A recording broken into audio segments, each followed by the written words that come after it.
Putin और Xi Jinping का संयुक्त बयान, मई के 19 से 20, 2026। मुख्य कार्यक्रम, रूसी राष्ट्रपति व्लादिमीर पुतिन की मई के 19 से 20, 2026 को बीजिंग की स्टेट विजिट, राजकीय यात्रा के दौरान पुतिन और शी जिनपिंग ने ट्रेड, एनर्जी और इंटरनेशनल अफेयर्स में अपनी कॉम्प्रिहेंसिव स्ट्रैटेजिक पार्टनरशिप, व्यापक रणनीतिक साझेदारी को और गहरा करने के लिए एक जॉइंट स्टेटमेंट, संयुक्त बयान पर हस्ताक्षर किए।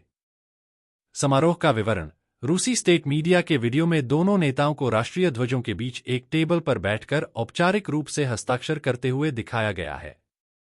इसके बाद दोनों ने लाल रंग के डॉक्यूमेंट फोल्डर्स का आदान प्रदान किया और गणमान्य नागरिकों, डिग्निटरीज के सामने हाथ मिलाया।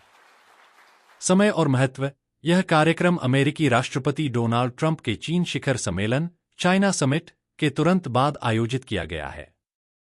यह 2022 से मजबूत हुए रूस-चीन के दीर्घकालिक संबंधों को फिर से पुख्ता करता है, जिसमें पावर ऑफ साइबेरिया 2 पाइपलाइन जैसे प्रोजेक्ट्स शामिल हैं, क्योंकि दोनों देश वैश्विक प्रतिबंधों, ग्लोबल सैंक्शंस और डिप्लोमेसी का सामना कर रहे हैं। मुख्य बिंदु और मुख्य फोकस क्षेत्र। बीजिंग में 20 मई 2026 को हस्ताक्षरित यह संयुक्त बयान दोनों देशों के बीच कॉम्प्रिहेंसिव स्ट्रैटेजिक कोऑर्डिनेशन, व्यापक रणनीतिक समन्वय को बढ़ाने और गुड नेबरलिनेस, अच्छे पड़ोस तथा मैत्रीपूर्ण सहयोग को गहरा करने पर केंद्रित है। यह बयान 2001 की treaty of good neighbourliness and friendly cooperation, जिसकी इस बार 25वीं वर्षगांठ है, और पिछले न्यू एरा पार्टनरशिप डॉक्यूमेंट्स पर आधारित है। हालांकि इसका पूरा आधिकारिक अंग्रेजी टेक्स्ट अभी व्यापक रूप से पब्लिश नहीं हुआ है, लेकिन रिपोर्ट्स के अनुसार यह लगभग 47 पेजों का एक बड़ा पॉलिसी डॉक्यूमेंट है, जो द्विपक्षीय संबंधों, बायलैटरल टाइज, आर्थिक लक्ष्यों और एक साझा वैश्विक दृष्टिकोण, शेयर्ड ग्लोबल विजन को रेखांकित करता है। एक द्विपक्षीय साझेदारी, बायलैटरल पार्टनरशिप। यह दोनों देशों के बीच comprehensive strategic partnership of coordination को और मजबूत करता है। संप्रभुता, सॉवरेनिटी, राष्ट्रीय एकता और क्षेत्रीय अखंडता, टेरिटोरियल इंटेग्रिटी जैसे कोर इंटरेस्ट्स, प्रमुख हितों पर एक दूसरे को समर्थन देने पर जोर दिया गया है, जैसे कि ताइवान पर वन चाइना प्रिंसिपल का रूस द्वारा समर्थन। दोनों देशों के संबंधों को राजनीति, अर्थव्यवस्था, रक्षा, डिफेंस, संस्कृति और लोगों के आपसी संपर्क, पीपल टू पीपल एक्सचेंजेस में विश्वास और सहयोग के अभूतपूर्व स्तर, अनप्रेसिडेंटेड लेवल पर पहुंचने के रूप में वर्णित किया गया है।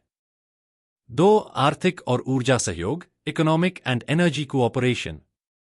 इसका उद्देश्य व्यापार, ट्रेड को और बढ़ाना है, जो पहले से ही सालाना $200 बिलियन से अधिक है और वेस्टर्न सिस्टम्स से बचने के लिए ज्यादातर रूबल युआन में किया जाता है। इसमें पावर ऑफ साइबेरिया 2 पाइपलाइन, परमाणु सहयोग जैसे रूसी डिजाइन वाले reactors, transport infrastructure, trans Siberian modernisation, northern sea route और व्यापक टेक ट्रेड समझौतों जैसे प्रमुख प्रोजेक्ट्स पर प्रकाश डाला गया है।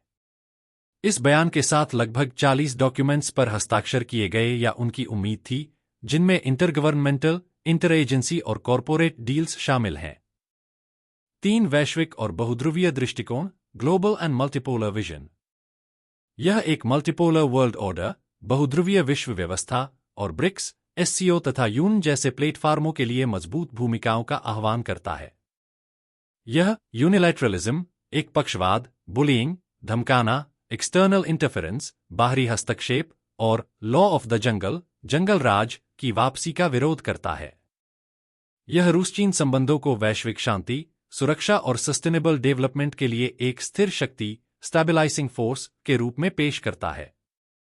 दोनों देश इंटरनेशनल लॉ, यून चार्टर के सिद्धांतों और क्षेत्रीय मुद्दों जैसे मिडिल ईस्ट शांति पर समन्वय करते हैं। 4. अन्य क्षेत्र, अदर एरियाज। इसमें सांस्कृतिक और शैक्षिक पहल जैसे Russia China years of education की शुरुआत और बिना किसी औपचारिक सैन्य गठबंधन, फॉर्मल मिलिट्री अलायंस के डिफेंस सिक्योरिटी कोऑर्डिनेशन शामिल हैं।